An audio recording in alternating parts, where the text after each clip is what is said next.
Take this off. Take this. Yes.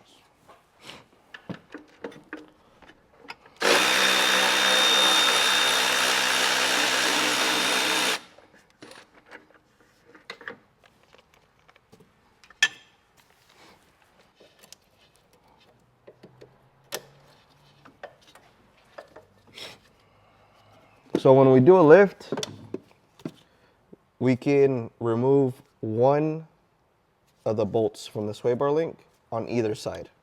So right now we already have that side loose. We don't have to loosen up the other side. It'll move and allow us to do everything we need to without creating any more tension or binding. So on the left side of the element, on the driver's side, sorry, you have to loosen up the bolts for the evap box so it moves out of the way. This side is a little more difficult than the passenger side. So by moving this out of the way, helps out tons. And there is 3 bolts. There's one right there. Sorry, the other one's over here. It'll help us move this evap box out of the way a little bit. So when we install the new shock assembly. So next we'll be loosening up the axle. We'll take the axle nut out. All we want for this axle to do is to freely move in or out. So when we're moving the rear shock assembly, we need this axle to just move that way so we don't pull on the boot and, you know, cause any damage to the axle. So that's one of the tips. Just loosen this up and make sure it's allowed to move freely.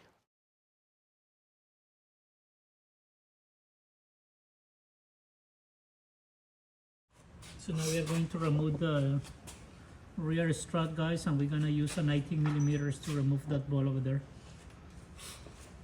So I just removed the 2 14 millimeter nuts, and Joseph, he took it out, and then we are ready to install the Swift springs and the new KYB strut. So the element rear struts come with this this O-ring or this weather stripping. It keeps the elements out. So what we need to do is we need to make sure that we take this off, and when we go in to install the spacer, we want to make sure we put this on top. What that'll do is it'll create a seal between the aluminum housing and the body of the vehicle, keeping the elements out. So any water, dirt, whatever it may be, make sure you do that. If you don't have this, or if it's damaged, what you want to do is go to your vehicle and add some silicone.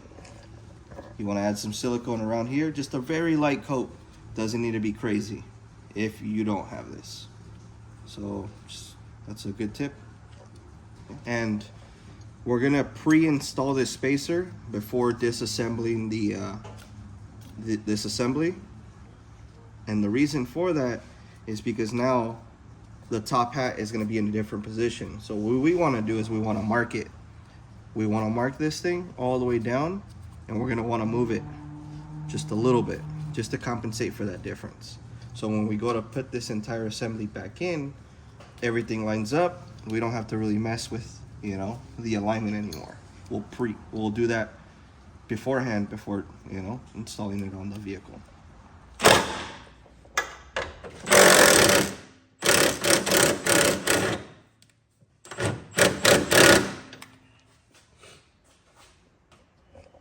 So to install this side, I loosen up these bolts almost all the way out. With just 1 or 2 turns in, I loosen both sides. It allows the trailing arm to come down to give me a little more room to fit this entire assembly in the trailing arm.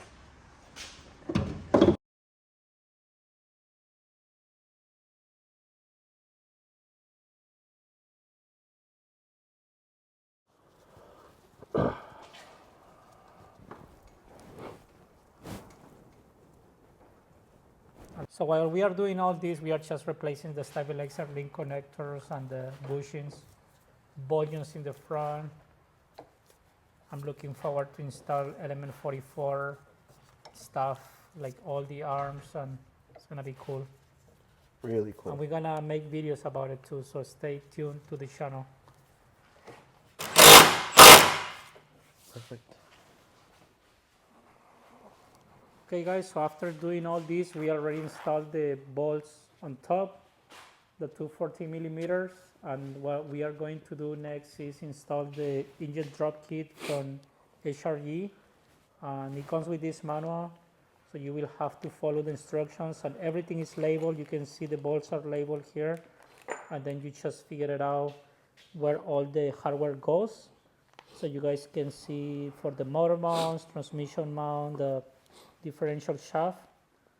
So make sure like you kind of like organize this before working in the car. Right. So what we're gonna do is we're gonna actually start from the back and move our way forward. We have to loosen up all the bolts, the 4 bolts that hold in the subframe, and we have to loosen up the 2 bolts that hold the differential. We loosen all those up, we drop the bolts, screw them back in, just 1 or 2 turns, just to leave everything nice and loose. And we also have to do the same thing for these trailing arms. Loosen them, take them out, tighten it back in, 1 by 1.